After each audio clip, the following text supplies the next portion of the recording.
Hello बच्चों, जैसा कि हम पहले ही यह पाठ पढ़ चुके हैं, पापा जब बच्चे थे। हमने इस पाठ को पढ़ा, इसकी कहानी को समझा और इससे जुड़े कुछ प्रश्न उत्तर भी किए। आज हम व्याकरण का अभ्यास करेंगे। तो आइए शुरू करते हैं। एक शब्द के बदले दूसरा शब्द।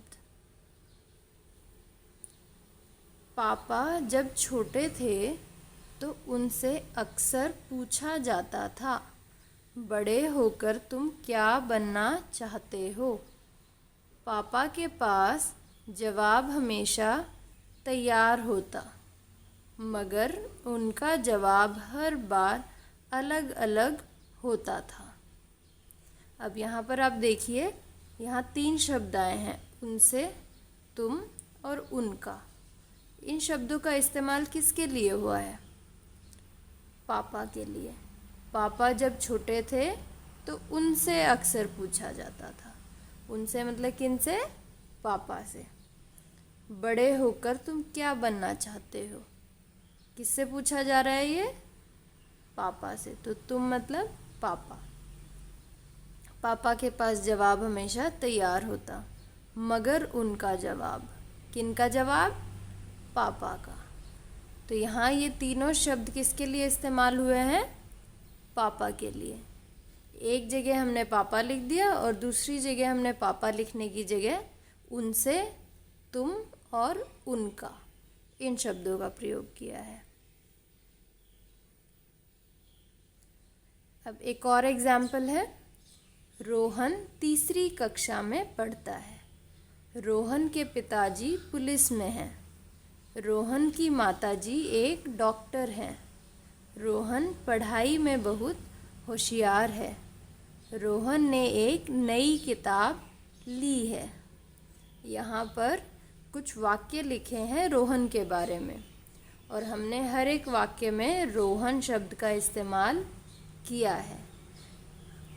तो सोचिए, क्या हम रोहन की जगह किसी और शब्द का इस्तेमाल कर सकते हैं? यहाँ देखते हैं। रोहन तीसरी कक्षा में पढ़ता है। उसके पिताजी पुलिस में हैं। किसके पिताजी? रोहन के।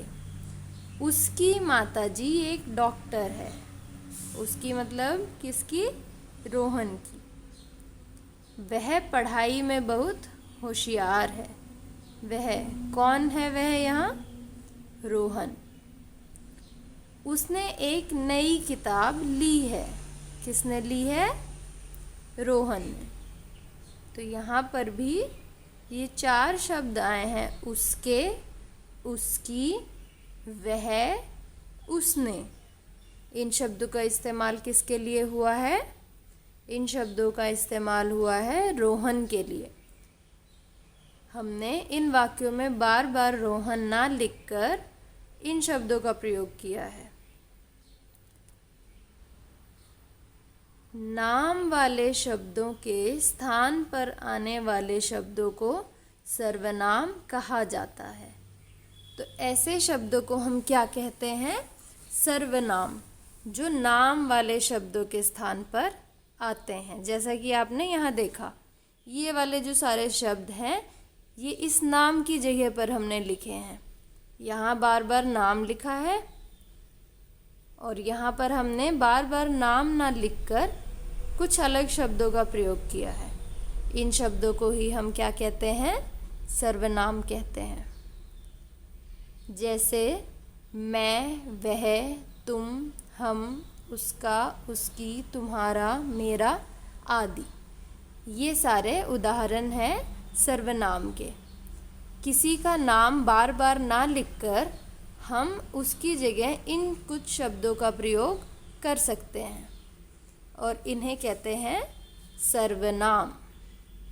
सर्वनाम मतलब सबका नाम। तो किसी भी नाम के स्थान पर यह इस्तेमाल किया जा सकता है। दिए गए वाक्यों में नाम वाले शब्द के स्थान पर सर्वनाम लिखकर पुनः लिखें। अब यहाँ कुछ वाक्य आपको दिए गए हैं। उन वाक्यों में आपको नाम वाले शब्द को बदलना है और उसकी जगह कोई सर्वनाम लिखना है। जैसे बगीचे में सुंदर फूल खिले हैं, फूलों पर तितली बैठी है। अब इस शब्द को आपको बदलना है और इसकी जगह सर्वनाम लिखना है। आप सोचिए क्या लिख सकते हैं। फूलों पर तितली बैठी है। बगीचे में सुंदर फूल खिले हैं, उन पर तितली बैठी है। तो उन पर मतलब इन फूलों पर।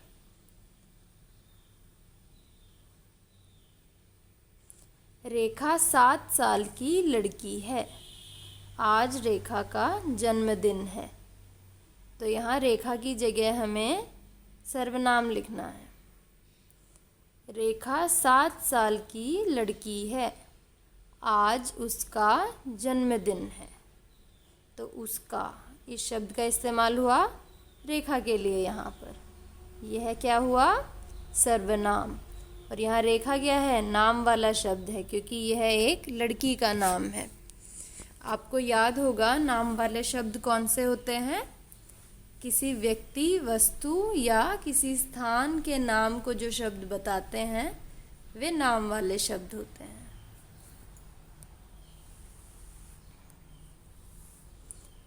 पेड़ हरे भरे होते हैं, पेड़ हमें फल फूल देते हैं। तो यहाँ इस शब्द को बदलना है आपको, पेड़ को। पेड़ हरे भरे होते हैं, वे हमें फल फूल देते हैं। तो यहाँ पेड़ की जगह हमने क्या इस्तेमाल किया? वे। यह क्या है? सर्वनाम।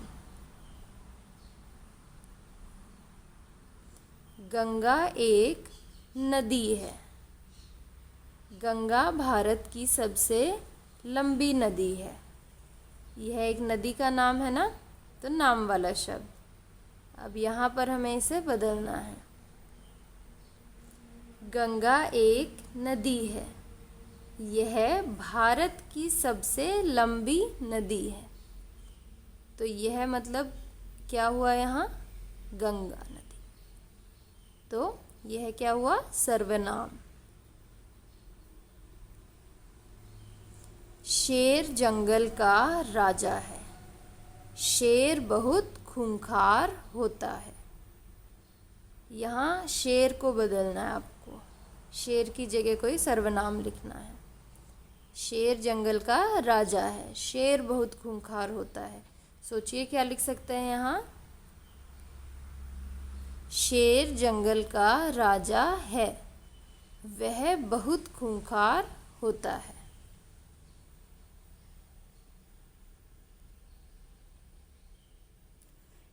यह आपका गृह कार्य है।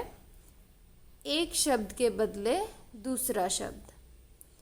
पापा को वायुयान चालक बनने की सूझी, इसके बाद उन्होंने अभिनेता बनने की सोची।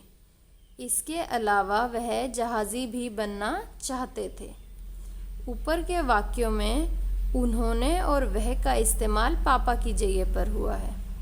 हम अक्सर एक ही शब्द को दोहराने की बजाय उसकी जगह किसी दूसरे शब्द का इस्तेमाल करते हैं। मैं, तुम, इस भी ऐसे ही शब्द हैं।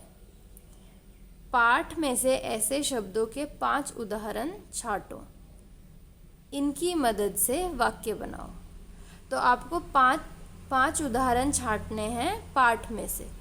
आप एक बार पाठ फिर से पढ़ेंगे और उसमें से 5 सर्वनाम ढूंढेंगे और उसके बाद उनकी मदद से आप वाक्य बनाएंगे। इस वीडियो को देखकर आपको समझना है कि सर्वनाम क्या होते हैं, उनका इस्तेमाल कैसे किया जाता है, और अंत में आप गृह कार्य में क्या करेंगे। आप यह पाठ एक बार पढ़ेंगे, इसमें से 5 उदाहरण छांट के आपको लिखने हैं सर्वनाम के, और उनसे फिर आपको वाक्य भी बनाना है। धन्यवाद।